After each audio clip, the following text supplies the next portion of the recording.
Hello అస్సలం వాలేకుమ్ friends, welcome back to our channel Nasru's kitchen. ఈరోజు మన వీడియోలో వచ్చేసి ఎటువంటి మైదా కానీ గోధుమ పిండి కానీ యూజ్ చేయకుండా నోట్లో వేస్తే ఇట్టే కరిగిపోయే విధంగా ఉండే టేస్టీకరమైన బిస్కెట్ రెసిపీని ఎలా ప్రిపేర్ చేసుకోవాలో మీకు ఈ వీడియోలో చూపించబోతున్నాను. కేవలం 30 నిమిషాల్లో ఈజీగా ఈ బిస్కెట్స్ని మనం ప్రిపేర్ చేసేయవచ్చు. పిల్లలు కూడా చాలా ఇష్టంగా తింటారు. ఈవినింగ్ టైం స్నాక్స్ని మనం ఈజీగా ప్రిపేర్ చేసి పెట్టేయవచ్చు. మరి దీన్ని ప్రిపేర్ చేసుకోవడం కోసం అయితే ముందుగా ఒక బౌల్ని తీసుకోండి.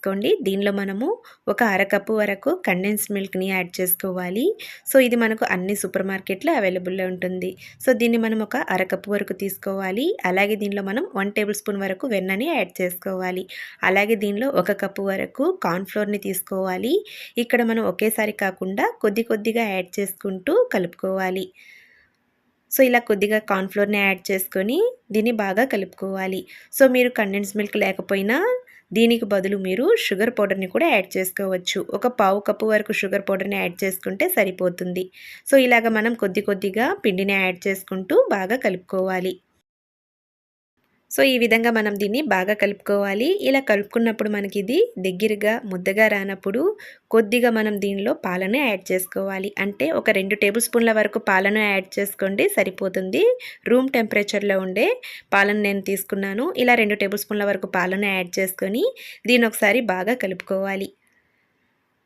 సో చూడండి, ఇలా మనం దీన్ని బాగా కలుపుకోవాలి. ఇలా కలుపుకున్న తర్వాత ఇప్పుడు దీన్ని పక్కన పెట్టుకుందాం.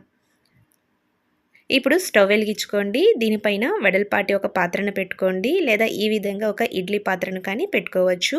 ఇప్పుడు దీనిలో మనము సాల్ట్ని కొద్దిగా యాడ్ చేసుకోవాలి. ఇలా యాడ్ చేసుకున్న తర్వాత దీనిపైన మూత పెట్టుకొని లో టు మీడియం ఫ్లేమ్లో ఒక 5 నిమిషాల వరకు దీన్ని మనము హీట్ చేసుకోవాలి. ఇప్పుడు మనము కలిపెట్టుకున్న పిండిని ఈ విధంగా ఈక్వల్గా ఉండే విధంగా నేను ఒక చిన్న స్పూన్ని తీసుకున్నాను. దీంతో నేను ఈ విధంగా కొద్ది కొద్దిగా పిండిని తీసుకుంటున్నాను. ఇలా తీసుకొని దీన్ని రౌండ్ బాల్స్ లాగా ప్రిపేర్ చేసుకోవాలి. సో ఈ విధంగా అరచేతి మధ్యలో పెట్టుకొని ఈ విధంగా రౌండ్ బాల్ లాగా ప్రిపేర్ చేసుకోండి. సో చూసారు కదా, ఈ విధంగా ప్రిపేర్ చేసుకొని దీన్ని పక్కన పెట్టుకోవాలి.